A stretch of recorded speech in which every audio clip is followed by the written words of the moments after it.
Train by day, Kyle Wigginton podcast by night, all day. Oh, I'm always good, man. All right, good. Always. That works for me then. It's hard to get me, I don't know, out of my zone, I guess, anymore. It's a good place to be. Yeah, dude. Well, I mean, you work out and you meditate, and then you realize that life really isn't that hard. See, that's how I feel about things too. It's like we oftentimes will put our like barriers in front of ourselves. We'll make our lives more difficult than they have to be. It's usually us. Yeah. We get in our own way more often than not. Yeah. You know. But I mean, we also do have, I guess, external factors that are affecting our lives. And a lot of times I think those are people that are in political positions. Oh, yes, absolutely. Yeah, which is that why you decided to take this stance? Yeah, it definitely has a lot to do with it. I think for myself, I remember very early on when I was probably 12 or 13 when I was a little bit older than that. Whenever Bobby Jindal got into office, he had shut down a lot of the Medicaid programs throughout the state. Pretty much all of Medicaid essentially. And I was one of the kids that didn't fall into those areas where I would be covered. And so I wound up with such a hefty medical debt before I was 18 years old. And so the system very much worked against me, and I was playing from behind for a good part of that, which is why I was motivated to start a company at 18 years old to get out of that debt that I had incurred from really no fault of my own, just how life falls upon you, you know. And it was a challenge, but it was all, I was able to get it all paid off in time. But it was not easy. It was very difficult. Well, yeah, I think the same thing about, the education system. Mm-hmm. When people go to college and they get in all this debt right before they ever get their life started. Oh God, it's true. Yeah, that whole system itself is also scary, right? Because you want to better your life. And at the same time, in order to better your life, you have to incur such financial hardship that you probably don't even comprehend. I know I didn't at 18 years old. Right. And you wind up playing behind the eight ball, trying to constantly catch up with not just the loan, but the interest on top of it. And you can oftentimes get buried within that type of debt system. But that is really what we're in. We're in a debt system. Either you can make debt work for you, or you become more of a slave to debt. And it's a really difficult. It's so difficult for most people in the U.S. What's confusing to them? That's the issue. Is like you're born into this system, and they tell you that it's supposed to work for you, and then it does the exact opposite. And everyone's like, "Well, now I can scrounge to get out of this." But it's like, shouldn't we be thinking about other ways to solve this problem? Because it's a real problem. Like the system doesn't work for the average person. No, and I think really it's set up to work against you as the average person, right? Because you have the specter of the lobbyists, you have the specter of the corporate lobbyists that are pushing for these loans to run rampant throughout the US education system. And that is such a terrible way to live life, is to constantly know that there are forces greater than you working against you at levels that you have no control over. And the thing is that you can exercise that right to vote, but those lobbyists are playing all sides of the table. And so you're trapped by these corporate interests no matter where you go. Mm-hmm. And that's a really deflating thing for a lot of people throughout the US. And until we start to push past this corporate first model and start putting people first, we're going to run into these continuous problems over and over and over again. But do we ever think that's actually going to be a thing that we can do? I do. I think that we are seeing a very large push away from a centralized power model into a more of a people oriented model.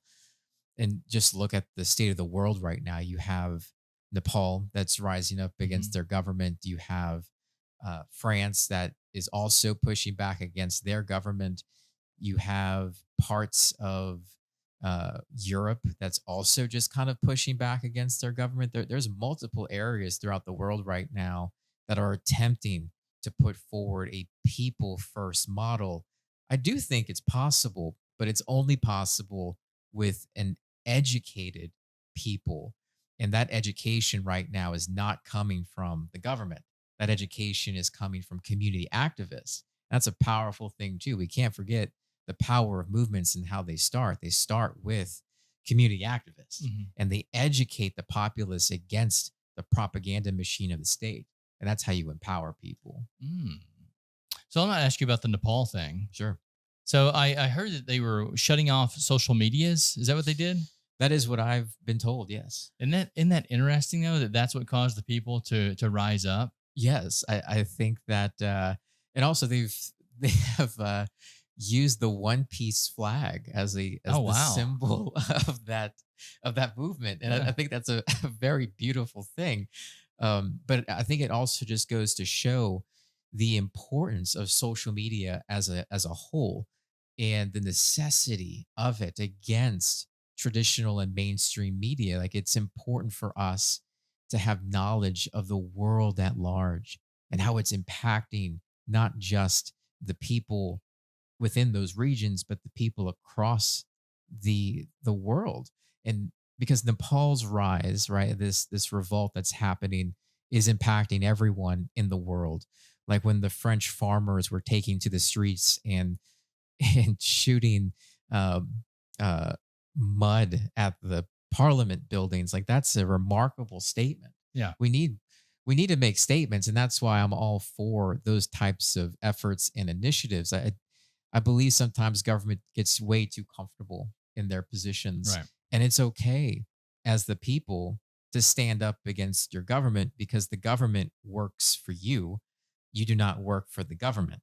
And I think that's a really important thing to remember is that we are in control. We can change the course of our government without violence. And I think that's just an important thing too. What was happening in Nepal was that nobody has been killed. Yeah. They rescued the one of the um, wives of one of the parliament members uh, when they found out that she was in a burning building. They ran into the building, took her out, and brought her to the hospital. Mhm. There are ways to revolt that can be nonviolent. Oh, I completely agree with that. Yeah, I did read that story too, where they weren't killing anyone. It shows you too that the people they don't want to harm anyone. No, It's like no. just leave me alone and let me live my life. I believe that is the ultimate goal of liberation, right? It's like leave us alone. Let us live our life with justice and equity and dignity, and things will be okay. Yeah. So I've noticed you've been getting on some larger stages, and with the other candidates. How has that been? Very exciting and very interesting. I've noticed that the message is working very, very well. People are attracted to the message because the message was crafted directly from the community. We spent an entire year going from New Orleans East all the way to Algiers, talking with as many community advocates, talking as many of our neighbors as we could, and that plan that we have, that platform was built directly from people input. Mhm. It wasn't crafted specifically from my mind alone. It was crafted directly from the community. What does the community want? What does the community need? The message is definitely ringing true to a lot of people. What I've noticed is that there is one specific candidate that has decided to hijack a lot of my platform to use as his own. And it's kind of like, you hear imitation is a flattery thing, and it is. But there comes a point to where it becomes almost insane to take from somebody who isn't even a politician. first and foremost. I am just a regular community person. And if it works that well, in my opinion, get out the way. Right. Get out the way and let me lead the charge. It's my plan after all. Yeah. Join your crew, right? Absolutely. And so I've noticed that with one particular person, he's really taken a fond interest of it and has started to, and at first, again, it's flatter. It's like, okay, well, the plan is well liked, and it's well liked enough within someone who is involved in politics. So that's a flattery thing. And then it came to the point of, this is insane. Like, you're literally taking my specific points and using them as your own. Mm-hmm. And I get it. Like, some of the points are pretty good. Yeah. But get your own. There's plenty to cover. I think the real issue here is that even if this other politician did win on your platform, it's like, is he really going to be able to get this stuff done? That's accurate. Yeah. Or the special interest going to even entertain that? Are these just talking points to him? Because to me, they're not. Right. That's kind of what it feels like with a lot of politicians. They're literally saying talking points to get votes. That's accurate. And for me, these are not talking points. These are initiatives that we need to start to look at closely. So, like, for example, I was the only one for a very long time talking about mental health investments and utilizing Charity Hospital as the next behavioral health hospital in the city of New Orleans, and revitalizing charity under that umbrella so it can save lives once again. Yeah. Can you kind of break that down for me? Absolutely. So right now, not just in New Orleans, but throughout the state of Louisiana, we are in a crisis of mental health beds. We don't have enough. And we don't have enough specifically for kids. Like, there's really no place to send our adolescents that are experiencing mental health crises. So, for example, let's say Children's Hospital is full and River Oaks is full. Those are your two main hospitals to send for psychiatric care. If those two hospitals are full, and the next place would be in Laplace, which is why am I blanking on that? It's On the name of it? I can't think. Well, I would know either. Yeah. I can't think. Well, the real issue is, why do we have such a huge mental health crisis? Yeah, it goes back. A lot of it goes back to Bobby Jindal. Governor Jindal cut Medicaid, and he cut a lot of the mental health initiatives. And it goes to Katrina also. You can't forget what occurred after Hurricane Katrina. So we'll start there. Okay. Katrina occurs. Afterwards, Charity Hospital had a famous third floor, and that was a mental health behavioral addiction floor.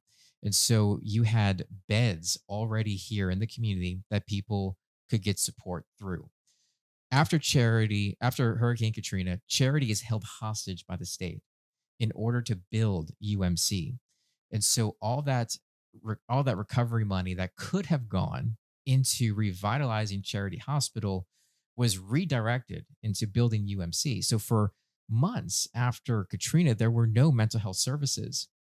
So you have a spike in suicides, in the unhoused, in trauma, in panic disorders, in depression, PTSD, and all of these things without anyone to help. And that is a major issue that we're still recovering from today. And so UMC gets created, but there's still a gap in care, because now people can't just walk in and get support. You have to go through a process to get approved. It's always beneficial to have insurance. It became an insurance model first and foremost, without taking care of people at large. And so another thing that occurred is that when Bobby Jindal took office, he wound up slashing a lot of mental health supports. The New Orleans Adolescent Hospital in the East closes down because of that. And you started to notice that a lot of the other mental health facilities or clinics that were geared more toward adolescents didn't have the funding. And so they wound up closing. And it just became a domino effect afterwards. And we've never recovered from that as a city or as a state. We haven't invested enough in mental health. And that disparity has led to the increased crime problem that we have, has led to the increased unhoused problem that we have, and has just ripped apart the community at large. And that is why I believe mental health can be used as a tool to unify our community again. Every single one of us, every single person I've ever talked to wants more mental health care. That is a unifying message. And if it's a unifying message, the city itself can really rally behind this cause as a unified front. Mhm. And that's what we need right now. We need messages that are unifying. We need objectives that are unifying, because that is what the community has been begging for a very long time. Why has the current administration not done anything to help this mental health problem? They have a, from what I can tell, is that they have attempted to help, but they haven't invested nowhere near enough to what we need. And I think a lot of that has to do with not understanding the problem on the scale that it truly is. Mhm. And whether that be because in their eyes, it's not a profitable enough sector, and so it's not worth investing in, or if it's more along the lines of simply it's just not part of the main agenda. I hate to say it, and I hate to come from the perspective that they don't care. It's hard for me to rationalize that people could not care about that, but that's also a possibility that can't really be ignored, you Right. know. And when you have a system that is geared more toward what can I get out of this, Mhm. it puts everything in jeopardy. Everything else that is for the quality of life, that is for the good of the community, kind of goes to the wayside if it doesn't benefit a specific group of people. And that just seems to be what it looks like now. No, I completely agree with that. It seems like a very selfish society that we live in, and I don't think it's Unfortunately, sustainable. no. I mean, clearly, it's not. The unhoused crisis only continues. Mhm. The mental health problem has only continued, and I think that's a large reason why suicide rates just continue to grow in New Orleans. And What's crazy is some of the shit that we're doing in the world, man. Like mm, with Canada and their suicide booths. yeah, Have you seen that? I have. That's ludicrous to me. I agree. And I mean, how often, how long before that spreads into other countries? You know? I think that it's I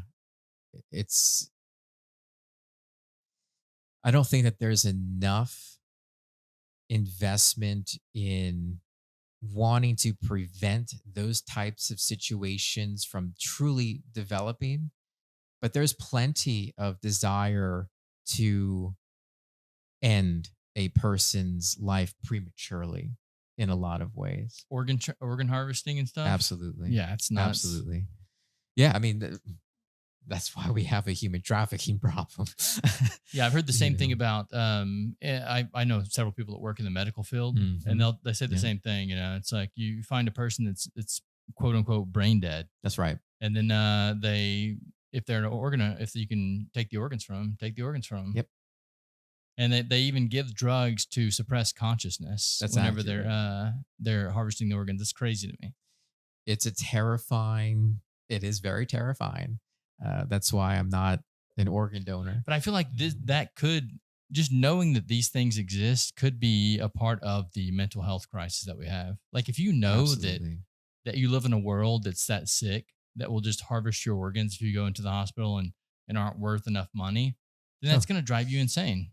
Yeah, and I think that's what the unfortunate thing has been, right? It's like mental health is typically viewed as a non-profitable industry, right? Like it doesn't generate enough profit for corporations to take seriously.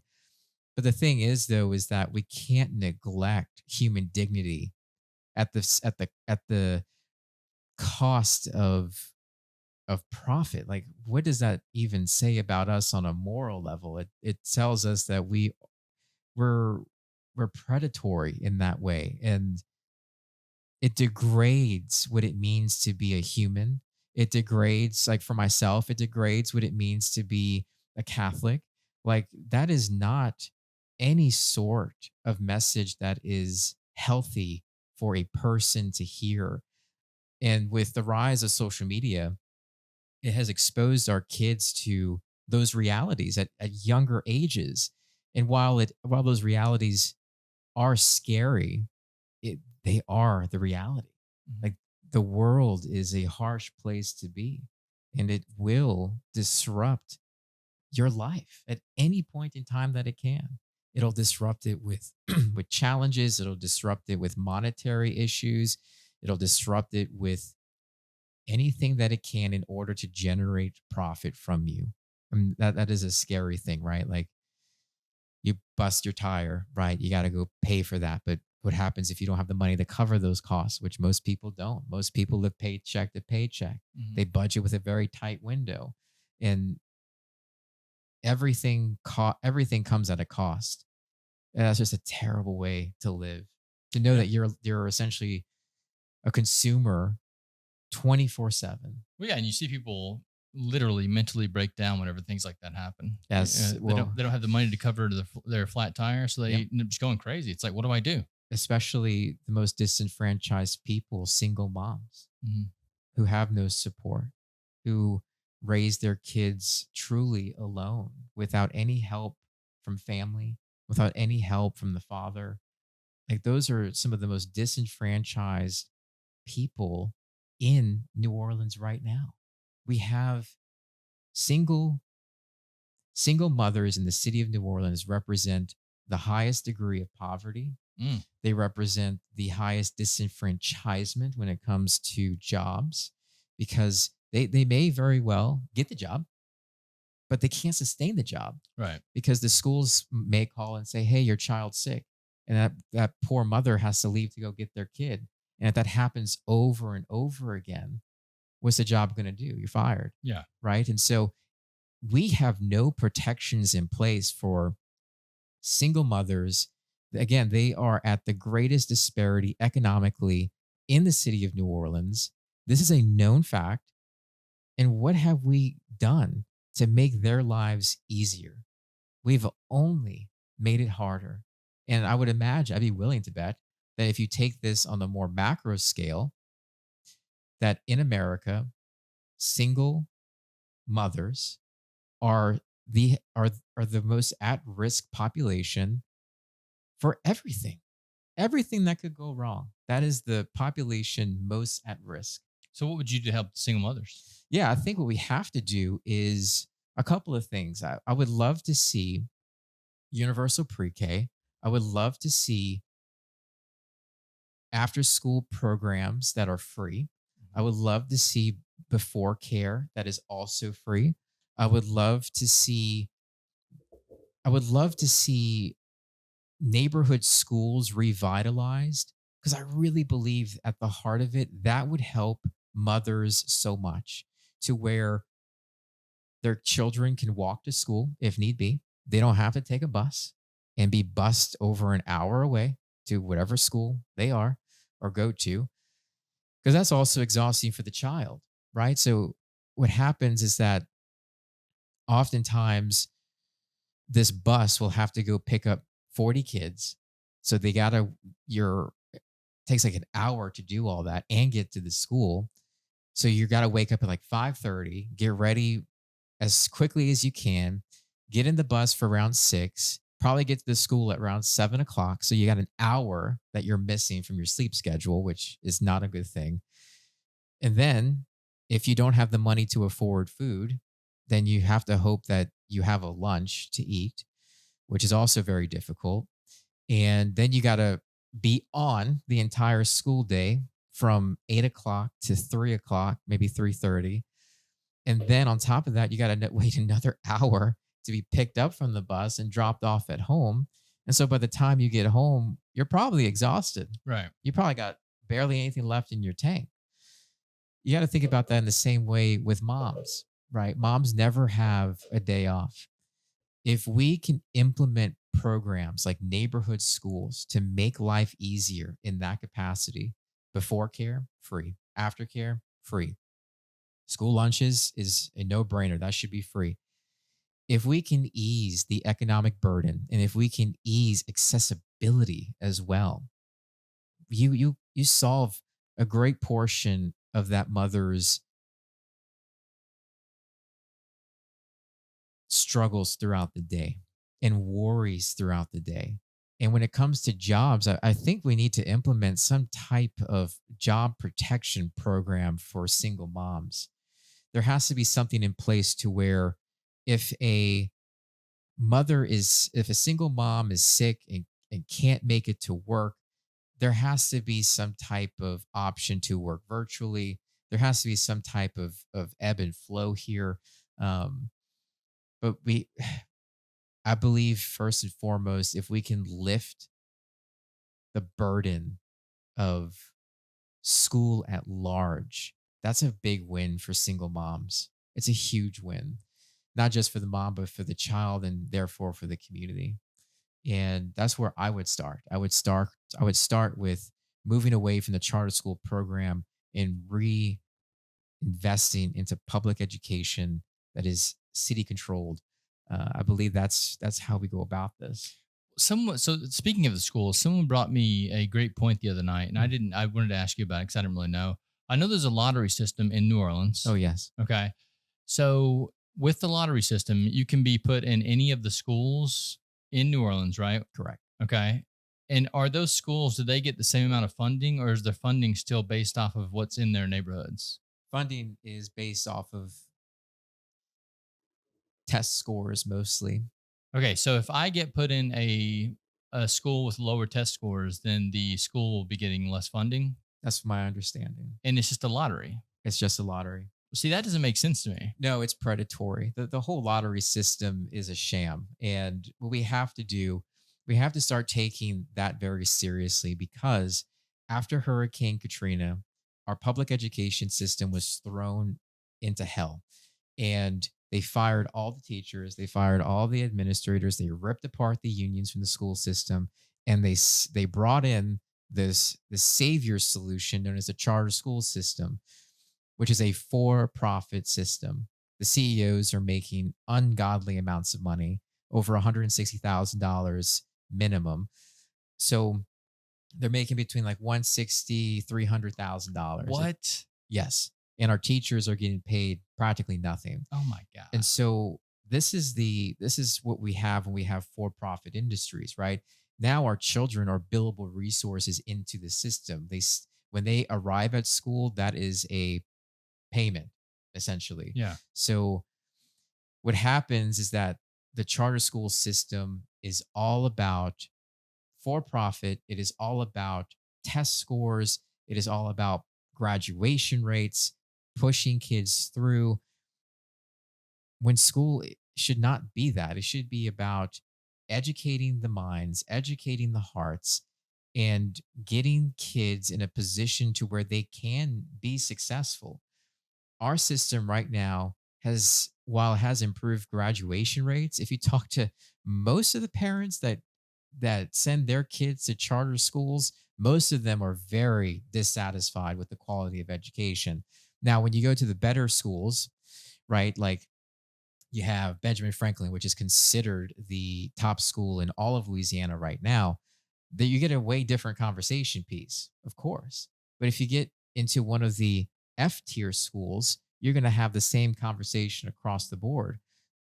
This is a very disheartening situation.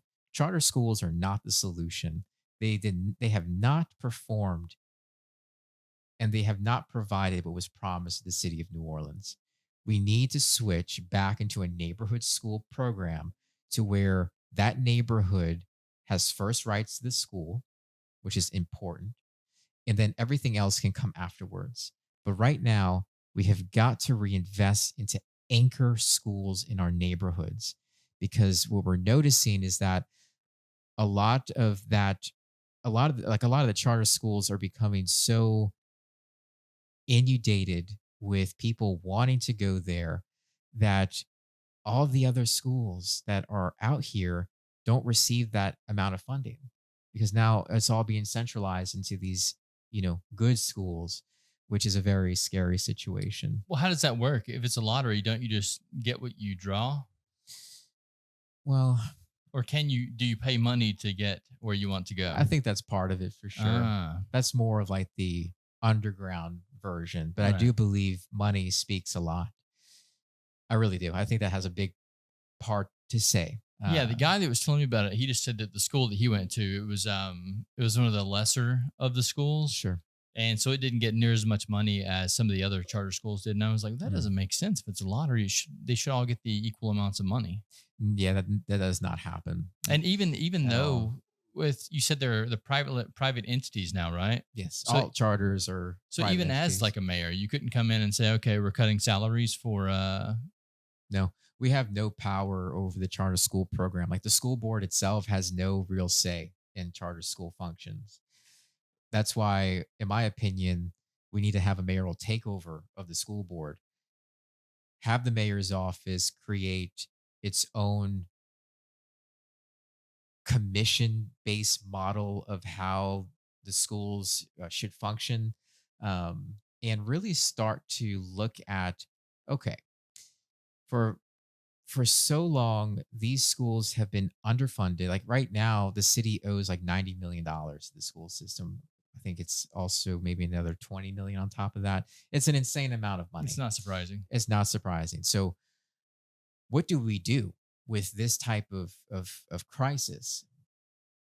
In my opinion, the best thing to do is to look at the state of education that has occurred since the last 20 years. I haven't seen any viable or miraculous changes except within a few of the schools, which leaves us with most of our kids being undereducated. So why not switch back to a public school model that is based in neighborhood schools to where we can directly fund initiatives that are going to help our single moms, that are going to help make sure that our kids have mental health care and services and supports. And that's going to make sure that they have free lunches. And we can partner with the great restaurants that we have throughout the city of New Orleans to provide those lunches at a tax benefit for them. Why is it that we're buying these horrific school lunches that are, I don't believe that they're nutritious whatsoever, and they taste awful? Why do we keep buying into that type of system? We live in one of the food capitals of the world. Why not use our restaurants and provide them with tax credits and benefits to feed our kids? That's, in my opinion, we just have to get creative with what we have. Tap into our culture and use our culture. Same thing with Charity Hospital. Why is it that this place that saved so many lives sits unused when we could revitalize it as a mental health hospital and work our way toward offering inpatient care, outpatient care, short term care, long term care for not just addiction, but for true mental illness? Yeah. Why we sit on so many solutions to our problems, and that is generated from our culture, and we're just sitting on it, and we're not tapping into our resources appropriately, and that's what's crushing us altogether. Yeah, no, I completely agree with that. I think a lot of it does have to do with the education system. I've thought that a long time about the educational system, and I didn't realize that there were actually other types of schools. Like there are Waldorf schools that were Yeah, designed by Rudolf Steiner, and I think those are fascinating. I do too. Yeah, I grew up in a public school too, so that's all I knew at that time. But then when I started reading Rudolf Steiner, that's when I was like, hang on a second, Whoa, yeah. yeah, what is going on here? What is this man talking about? And then hearing people's first hand accounts of actually going to Waldorf schools, it's Mhm. just, it's in my opinion, that's more in tune with how humans should be raised. Because I think it's what he was doing. He was basically looking at how the human evolves throughout its lifetime, and he was kind of designing a school system around that right there. And that's a very sociological and behavioral health approach, I would say, right? Like you have to look at development as a whole. And you also have to remember that everyone is going to develop at different speeds and different rates. And we should have the supports in place to help and to make sure that kids really aren't being left behind in regards to education. You don't want to push anyone through too quickly. Mm.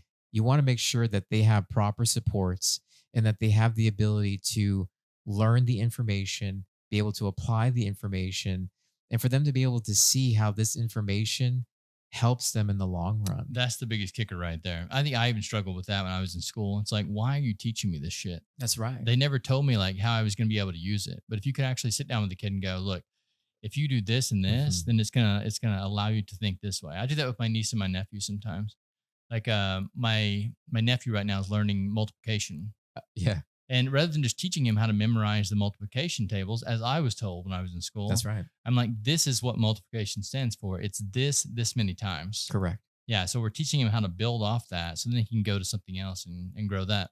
Scaffolding, that's a key psychological thing, right? Like you want to build off of what you know. Yeah. And you have to, there's a difference between being presented with something. Like there's a difference between, I would say, more along the lines of just passive knowledge, which sits more with memorization, Yeah. and then active knowledge. It's like, well, how does it apply? That's crucial. And a lot of kids, I don't think, are really taught that. And why not teach them how levees function?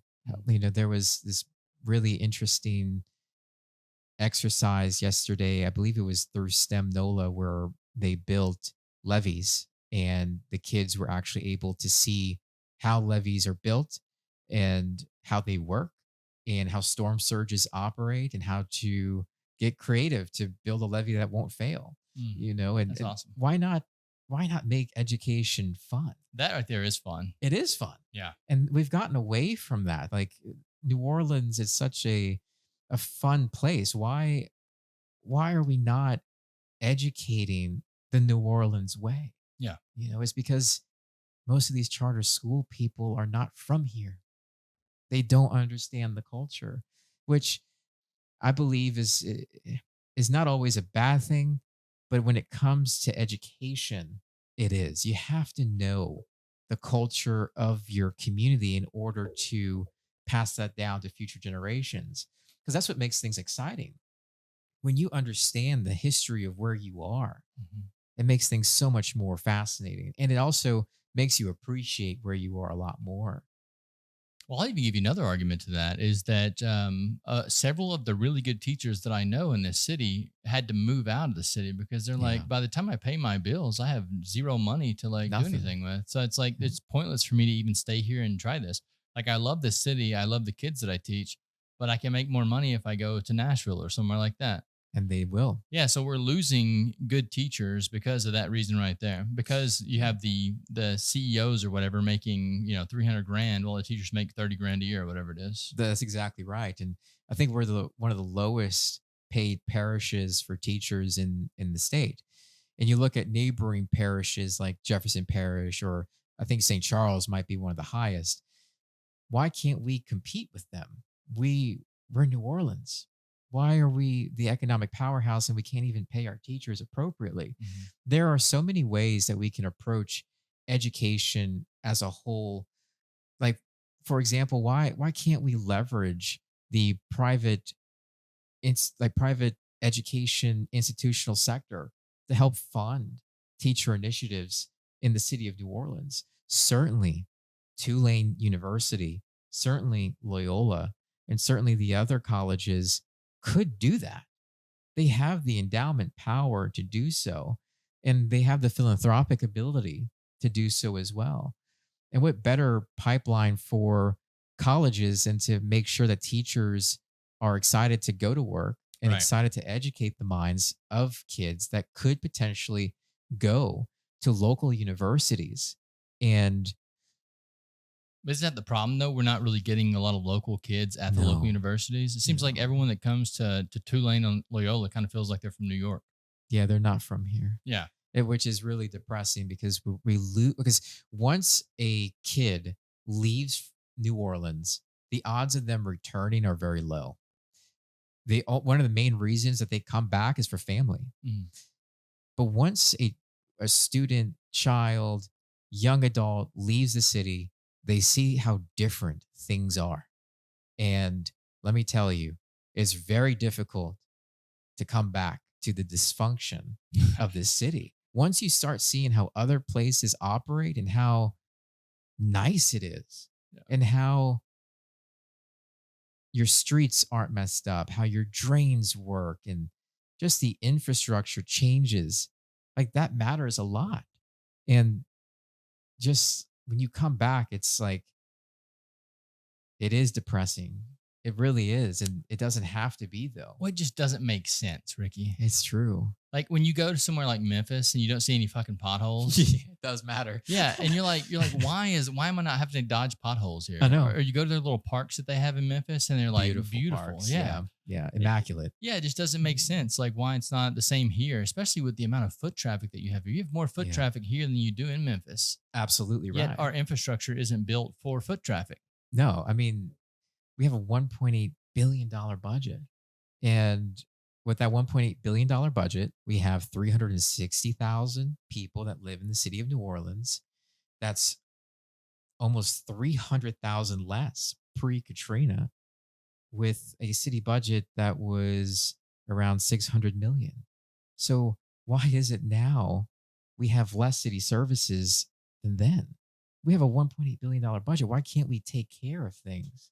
It is an awful, awful situation. And I really think what it comes down to is that the priorities of the budget have been geared towards special interest and not geared toward the people. What would a special interest be that would take away from pothole money?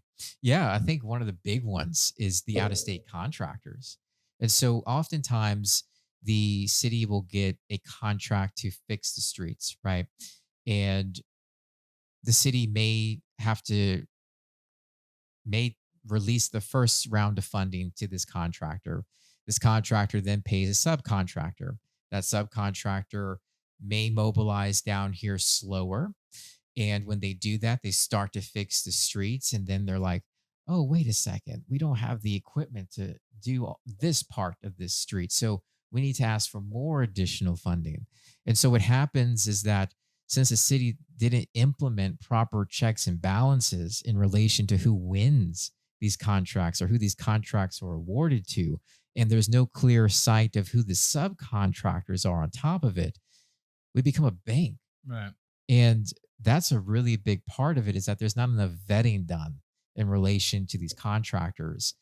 And once that the word gets out that there's not enough vetting or not enough checks and balances, that's when you start having other people from out of state also starting to apply. And then you got a whole mess in and of itself. So it's just bureaucratic bloat, really, rather than just having an in-house group that deals with the problems. That's accurate. But that goes, again, back to the whole privatization of the city of New Orleans after Hurricane Katrina. They privatized our hospitals. They privatized our education system. They privatized public works. That only continues. Yeah, there was a guy, the same guy that was telling me all this stuff the other night. He was also talking about how they used to use the, I guess it's the people at Angola maybe to like work on the roads and things. Yes. And he said that, Yes. dude, the roads were immaculate then because those guys were getting out of prison to come work on them. But then the city the private contractors got mad because they weren't getting the bids. And so then they had like this big lawsuit or something. I don't know. Yeah, that's happened a good bit, Uh-huh. actually. And that the Angola work situation was also kind of tainted with human rights abuses as Right. well. So that was also very sketchy of a situation. I believe that what we need to do is reinvest into public works. And once we reinvest into public works, what we can do is offer scholarship opportunities directly to our community members, not just the 18-year-olds, but the 35-year-olds, the 40-year-olds. We need to reinvest directly into our community with scholarship opportunities for trade jobs. Yeah. to give people a career path. And then once we do that, we have developed a core team or a core neighborhood team, a core community team of people that can fix our streets. And now public works becomes a launch pad for the community to get better jobs in the future. And what we also have is the ability to really start to look at infrastructure in a way different light, to where infrastructure becomes opportunity. How beautiful is it to build to offer all of these jobs? We can build hydropower networks, microgrids. We can redo the entire drainage system, and all of that could be powered through public works. Yeah. And our community starts getting money in its pocket again. That's a powerful, powerful thing to be able to offer. But that has been robbed to our community in favor of outside contractors that clearly can't do the job. Aren't getting the job done. But we sure. keep paying them. We keep writing checks in hopes and prayers that they get the job done. When it is time tested that your community is going to take care of itself. But first and foremost, it has to know, not just feel, it has to know that its government is going to take care of them too. Well, that's inaccurate. I can tell you that right now. Everyone around here is scared to touch a pothole. Everyone. Yeah, even me. Everyone. We had a huge pothole run out front here, and I was like, "Why don't we just go buy a bag of asphalt and fix it ourselves?" And that's what the community's like. No, we can't do that. Yep. And one day the bus actually hit a car, and the next day the pothole was fixed. Of course. And I'm like, it's crazy that pothole sat there for 3 months and created this big of a hole, and then it took one bus getting to a wreck for it to get fixed. Absolutely. And isn't that just a slap in the face to the community at large? What's a slap in the face to the men around here that were like, dude, there's a problem, let's go fix it. Let's go fix it. Yeah. And I think that stems out into other things too. Because like, it's not just the pothole. It's like, well, now there's a tree that fell. Yep. And now we can't touch the tree that fell because we're afraid we'll get sued. That's right. What has happened is that there's so much red tape around it to where the community itself doesn't even feel empowered to take care of simple situations that it has the ability to take care of. Mm-hmm. The city has got to allow the community to take care of its environment. Yeah. And I really think that is not a tall order or a difficult task. I believe that as a able-bodied person, if I see a pothole and I take a picture of it and I say, hey, this is the situation. When is the earliest estimate you guys can come out? They can't even tell you that first and foremost because they don't know themselves. There's not enough workers in public work, so you can't really blame them either. You know, they're tied up with the same frustrations. They're not able to address everything. There's only like 70 workers in public works. It's a horrible situation. They can't cover the entire city. It just can't be done. 70 people for the entire infrastructure? Yes. That's crazy. Because again, most of that has been privatized in favor of private interest. And so why is it then? Every time I hear private interest, all I hear is kickbacks. That's all I hear. I hear that too. Yeah. I think that's a very reasonable thing to assume in a lot of ways. Yeah. And when we do that, our own city offices don't trust the government to do the right thing. Our people don't trust the government to do the right thing. And so what do we have then? We have nothing. We have nobody talking to each other, nobody willing to work together, and the infrastructure sits in an abysmal state when we could just say, you know what, let's do this. Ricky, you took a picture of this permit process. We don't have enough public works people to get out there right now. So how about you put in a permit, you fill out this form, you put in the permit, and then we'll approve you to fix it in 10 days. Why can't we do something like that? I think that's a great idea. Why can't we have the community that has the willingness and the ability to fix it? Yeah. And then maybe on the back end, the city of New Orleans can offer some type of reimbursement program to where it's like, okay, well, this would have cost maybe $150 for and maybe 3 hours. Here's your check for $150. We thank you for your willingness to take care of your community. Yeah. Why can't we do stuff like that? If you don't want to pay public works, at least pay the people that want to do the work, and you're not bankrupting anything. That's the biggest thing is there are people out there that actually want to improve the infrastructure. And if you allow them to do it, they're going to do it. And they do a great job too. And doesn't require any outside person. Yeah. So one more thing I want to talk to you about today. You do have a lot of ideas that are innovative. And I think that people that have innovative ideas are the ones that the system wants to keep down.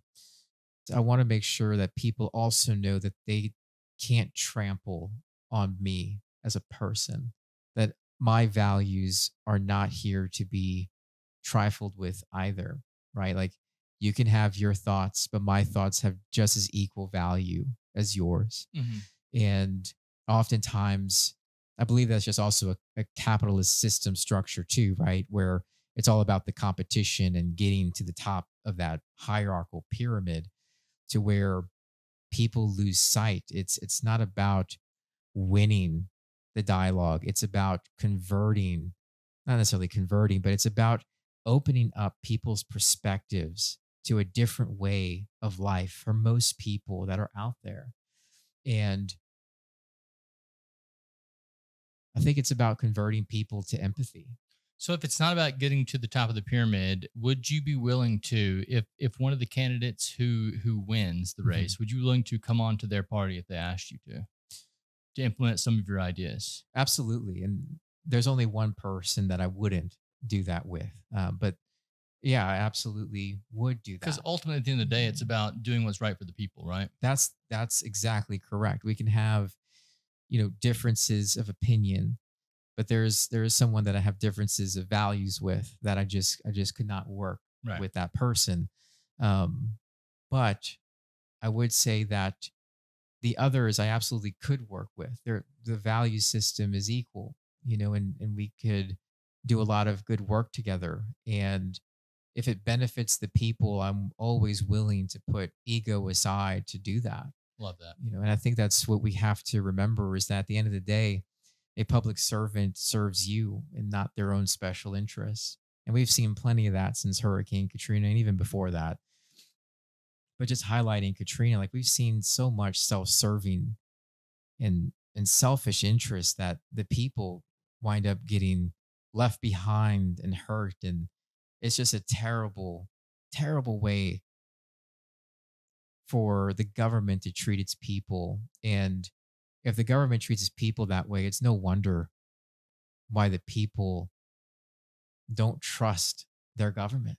Yeah. Yeah. I mean, it's a government, if you don't trust your government, then you're going to be selfish. That's kind of the way it is. I agree. I don't trust my government to do what's right for me. Therefore, I'm going to take as much as I can and hoard it for when the government goes crazy. But that's also the capitalist system too, right? Yeah. Like I'm going to the government. I don't trust the government, so I have to do these things in order to make sure I can maintain my status in the hierarchy, because nobody is here to share resources or to make sure I'm safe, right? Mm-hmm. And so it activates such a primal and animalistic instinct within us that it's about survival, and it's constantly about that. And that's just the human condition at large, right? It's like we are animals at the heart of it, and we are not programmed necessarily to be happy. We're programmed for survival. Mm-hmm. And if the system that we are in really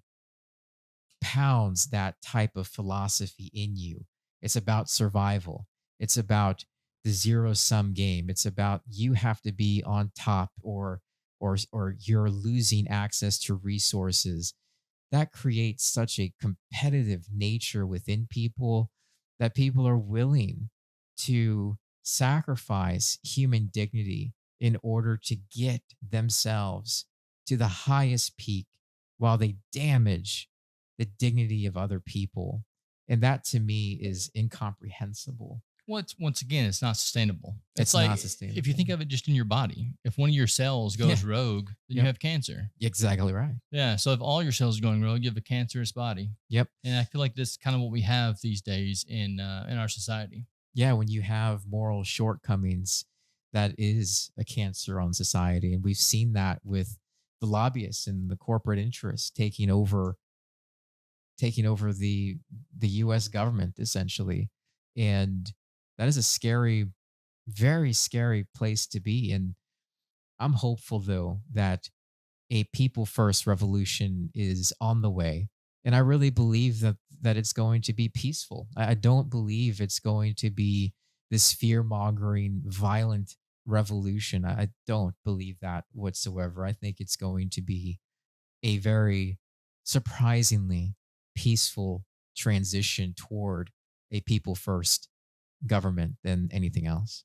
I love that optimism. Ricky, it's always a pleasure talking to you. Absolutely. I hope that you keep rising. And yeah, let me know if there's anything we can do around here. I appreciate you. Thank you so much. Thank you, brother.